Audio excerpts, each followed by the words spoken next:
하나님 말씀 보겠습니다. 하나님 말씀은 예레미야 32장 1절에서 15절 말씀까지입니다.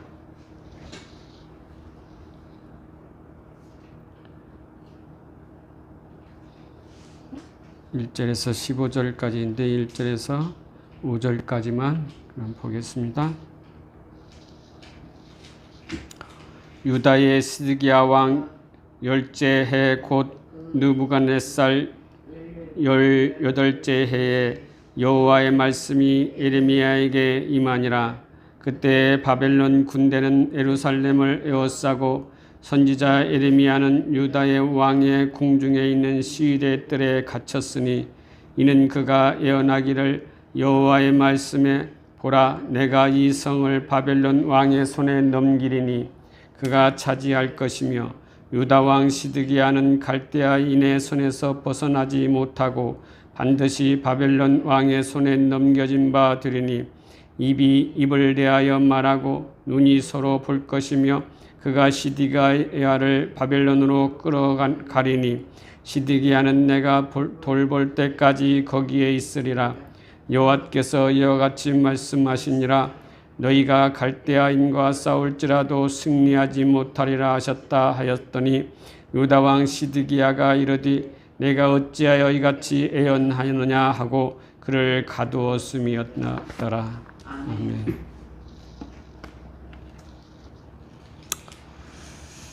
지난주에는 새 언약에 대한 희망이라는 제목으로 말씀을 나누었습니다. 하나님께서는 북이스라엘이 멸망을 당하고 포로로 끌려가 극심한 고통 가운데 있는 백성들을 다시 귀환시킬 것을 약속하심으로 백성들을 위로하시고 희망을 주셨지요. 남유다도 바벨론의 포로가 되어 나라가 망하였지만 유다 백성들의 협업과 하나님의 은총을 구한다면 평화와 번영을 누리게 될 것이라고 예언의 말씀으로 희망의 새 언약을 말씀을 하였습니다. 이와 같이 이스라엘은 먼저 나라가 망하고 파괴되어야 새롭게 세워진다는 것입니다. 그리고 백성들은 하나님의 언약으로 스스로 파괴하여 멸망에 이르게 되지만 하나님의 은혜로 새로운 언약을 주셨습니다. 그것은 나의 법을 그들의 속에 두어 그들의 마음에 기록하여 나는 그들의 하나님이 되고 그들은 내 백성이 될 것이라는 하나님의 언약의 말씀입니다. 그 언약이 성취되면 하나님의 말씀을 전할 필요가 없고 배울 필요가 없게 된다는 것이죠. 그것은 마음에 이미 하나님의 말씀이 들어있기 때문입니다. 하나님을 다 알기 때문에 말씀을 배우고 전파할 이유가 없는 것이지요. 이것이 새로운 언약인 것입니다. 그것은 희망이고 기적입니다. 그 기적이 현실이 되어 이루어진다는 것이지요. 그 기적은 바로 예수 그리스도이십니다. 새 언약이 바로 예수 그리스도입니다. 성령으로 말미암아 새로운 피조물이 되는 것이 기적입니다. 새로운 피조물은 예수 안에 있기에 예수 그리스도를 믿음으로 그의 형상으로 변화가 될 수 있는 것입니다. 그러므로 그 예수 그리스도를 믿고 새 언약 안에 살아가는 성도가 되어야 한다고 지난주에 말씀을 나누었지요. 오늘은 절대 순종해야 합니다 라는 제목으로 말씀을 나누겠습니다. 예레미야 32장 말씀은 예루살렘 함락 직전인 BC 587년을 배경으로 주어진 예언의 말씀입니다. 예레미야가 그의 숙부의 밭을 매입하는 상징적 행동을 통해서 유다가 비록 그 범죄에 대한 하나님의 징계로 멸망할 것이나 다시 회복될 것을 예언하는 말씀입니다. 1절에서 5절은 본 예언이 주어질 때 시대적 배경과 예레미야가 시위대 뜰에 투옥된 사실과 그 이유들을 설명하고 있는 내용이지요. 그러니까 본문이 주어질 때는 시드기야 제 10년 곧 BC 587년으로 보는 것입니다. 이때 예루살렘이 바벨론에 의해 함락되기 1년 전으로 바벨론 군대에 의해 포위된 상태에 있었던 때입니다. 그때 예레미야는 궁중 시위대 뜰에 갇혀 있었지요. 그것은 예레미야가 예루살렘의 구원을 위해 하나님께 기도드릴 것을 요구하는 시드기야 왕의 요구를 거절하고 오히려 바벨론 군대에 의해 예루살렘이 멸망하고 시드기야의 비극적인 추후에 대하여 예언을 하고 있지요. 그리하여 반국가 사범으로 그를 감옥에 가두었던 것입니다. 또한 6절에서 15절 말씀은 예레미야가 시유대 뜰에 갇힌 몸으로써 그리고 유다의 멸망이 임박한 상황에서 하나님의 명령에 순종하여 아나돗에 있는 숙부의 밭을 매입한 사실을 말하고 있습니다. 예레미야가 숙부의 밭을 산 첫 번째 이유는 고엘 제도에 의해 숙부 토지를 물을 권리가 있었기 때문입니다. 여기서 고엘 제도는 고엘이라는 것은 히브리어 음역으로서는 기본적으로 무르다, 되찾다, 구속하다라는 의미를 가지고 있지만은 그 의미에서 이 가알에서 온 말이라고 이야기하고 있죠. 그런데 이 가알이라는 것은 근족, 기업 물을 자, 대를 이어줄 자, 복수해 줄 자라는 것을 의미하고 있습니다. 곧 고엘은 보상할 자, 회복할 자, 구속할 자, 보복할 자라는 뜻이지요. 한글 개역 성경에서는 근족, 기업 물을 자, 보수자 등으로 번역되어 말하고 있습니다. 그러므로 고엘은 가장 가까운 친족으로서 어려움을 당한 자를 구해줄 의무와 권리가 있는 자를 말하고 있지요. 고엘에 해당하는 근족이 가지는 의무와 권리는 크게 세 가지가 있다고 합니다. 첫 번째는 사람이 가난하여 땅을 팔았을 경우 그 땅을 물어주고 그 땅을 다시 되찾아주는 것, 혹은 사람이 빚 때문에 종으로 팔려갔을 경우 그 몸값을 물어주고 그 사람을 자유케 해주는 것입니다. 두 번째는 사람이 아들이 없어 죽어 대를 잇지 못하게 될 경우 미망인과 결혼하여 아들을 낳아주는 것입니다.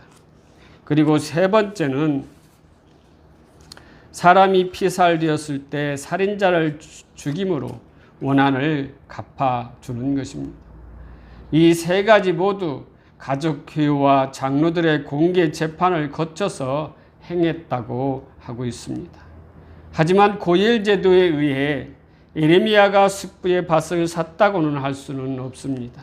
왜냐하면 예레미야는 감옥에 투옥된 상태에서 그의 앞날이 불투명했던 것입니다.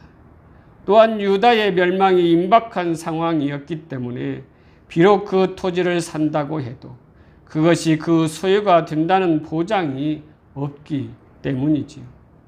그럼에도 그가 숙부의 밭을 산 것은 유다가 비록 범죄하여 하나님의 징계를 받아 바벨론에 의해 멸망할 것이나 장차 하나님께서 다시 회복시키심으로 본래의 토지 주인이 그 소유권을 다시 행사하게 될 것을 상징적으로 보여주고 있기 때문입니다. 이와 같이 토지를 산다고 하여도 보장이 없고 나라가 멸망하는 마당에 땅이 무슨 소용이 있겠습니까? 하지만 하나님이 결국에는 나라를 회복시킬 것을 확신하기 때문에 소망과 희망을 가지고 땅을 샀던 것입니다. 그러므로 예레미야 선지자는 멸망을 전하는 비관적인 예언의 선지자임과 동시에 희망을 전하는 희망의 예언자였던 것입니다. 사랑하는 성도 여러분, 우리는 살아가면서 종종 이성적으로 납득할 수 없는 일을 만나 당황하기도 합니다. 그럴 때 우리가 하나님을 믿지 않는 자라면 재수가 없다고 생각할 수 있겠지요. 그러나 하나님은 참새 한 마리도 제 마음대로 떨어지는 것을 허락하지 않으시는 분이기 우리의 삶 가운데 일어난 모든 일들을 주관하신다는 것을 생각할 때 납득할 수 없다는 것은 어찌 보면 신앙인이 아닐 수 있다는 것입니다. 본문에 기록된 하나님의 명령이 납득할 수 없는 명령이기에 인간이 보기에는 어이가 없는 하나님의 명령이었습니다. 하나님께서는 예루살렘이 바벨론에 함락될 날이 오늘이 될지 내일이 될지 모르는 급박한 때에 예레미야에게 예루살렘과 인접한 고향 아나돗의 땅을 사라고 명령하셨던 것입니다.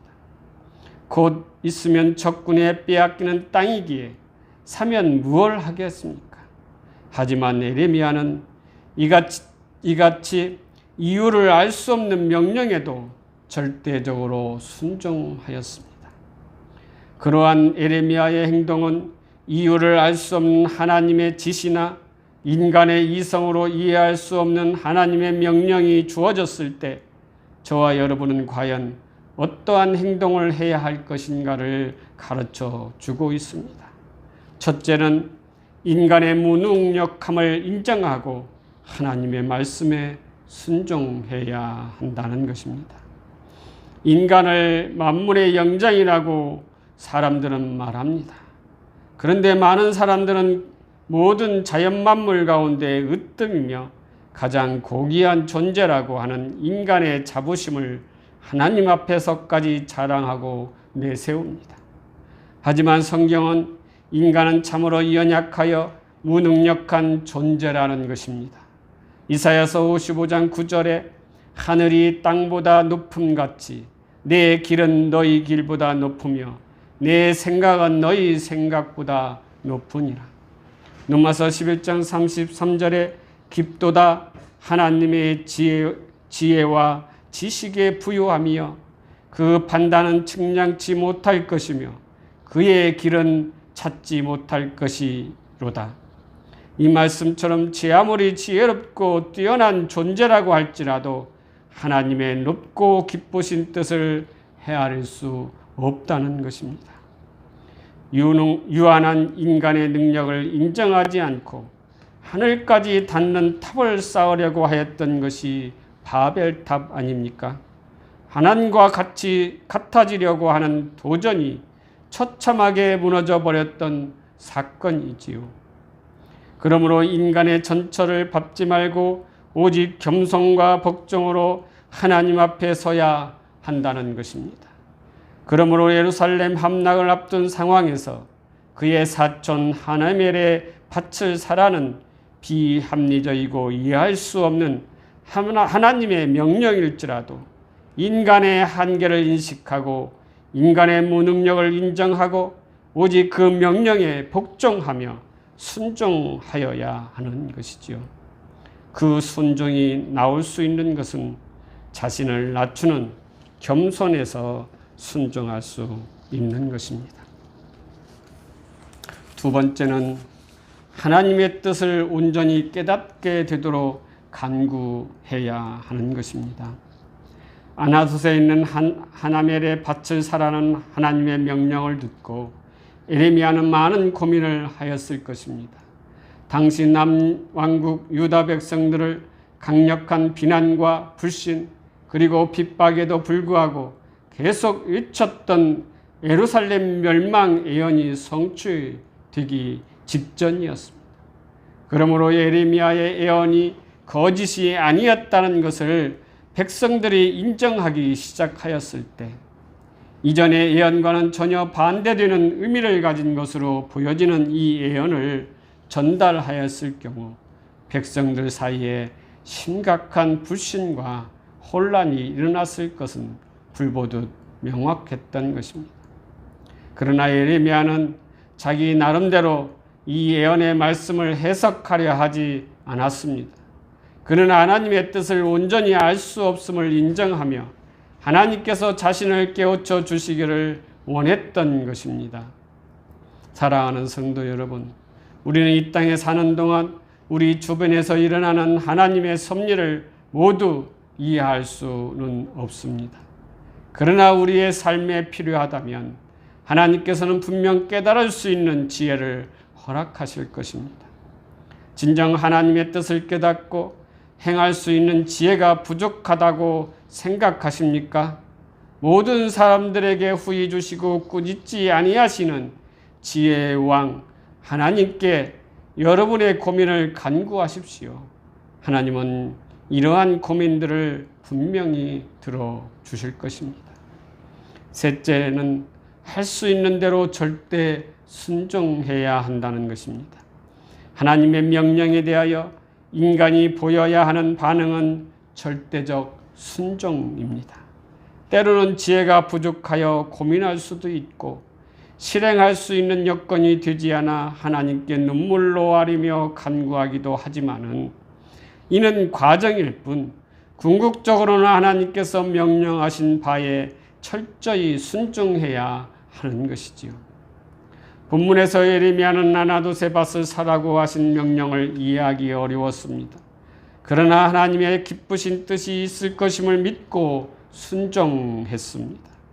그리고 시간이 흘렀을 때 그는 그 명령이 이스라엘의 회복을 예언하시는 하나님의 행동임을 깨달을 수 있었습니다. 그러므로 하나님의 백성에게 절대적 순종이 지금은 이해할 수 없는 것이라 할지라도 결국은 우리에게 복을 주시기 위해서 하나님의 요구이기에 절대 순종해야 하는 것입니다. 사랑하는 성도 여러분, 성경에 기록된 수많은 명령들 그리고 우리의 양심을 통해 들려오는 하나님의 말씀들이 이 시대에는 결코 실천할 수 없는 것이라고 생각하고 있습니까? 그렇지 않습니다. 우리가 영적으로 강건하지 못하고 훈련되지 못한 부분이 많아 비록 자주 실패할지라도 하나님의 명령을 순종하고 실천하려는 노력은 끊임없이 계속되어야 하는 것입니다. 우리가 하나님의 말씀을 순종하지 못한다면 그것은 불순종의 죄를 짓고 있기 때문입니다. 그러기에 우리는 부족할지라도 조금 모자랄지라도 지혜가 부족해도 말씀에 순종하는 용기가 있다면 하나님께 절대 순종할 수 있는 것입니다. 순종하려고 할 때 성령 하나님께서 함께해 주시기 때문입니다. 사랑하는 성도 여러분, 우리가 소유한 지혜는 하나님의 것과는 비교의 대상이 될 수 없이 비천하고 보잘것없습니다. 그러므로 우리가 도무지 이해할 수 없는 상황에서도 우리에게 권고되는 하나님의 뜻을 온전히 실현하기 위해서는 먼저 우리 자신의 부족함을 아는 겸손과 하나님의 뜻을 깨닫고자 하는 열정과 기도, 그리고 하나님의 명령을 철저히 순종하고자 하는 굳은 결심을 선행해야 한다고 하는 것입니다. 그러면 우리의 모든 부족함과 연약함을 성령님이 함께함으로 채워주실 것입니다. 예레미야는 모든 사람들이 예루살렘의 멸망을 믿지 않을 때 혼자 멸망의 참상을 바라보며 그로 인하여 몸을 떨며 슬퍼했습니다. 또한 모든 사람들이 예루살렘의 멸망을 현실로 인정했을 때 회복을 노래했습니다. 이처럼 저와 여러분 하늘나라 시민으로 비록 이 땅에 살고 있지만 이 세상 사람들과는 전혀 다른 목표와 표대를 향해 살아가는 사람들입니다. 그것이 진정한 하나님의 백성들이기 때문입니다. 그러므로 늘 하나님의 백성다운 성도의 삶을 절대 순종으로 나타나는 삶이 되시길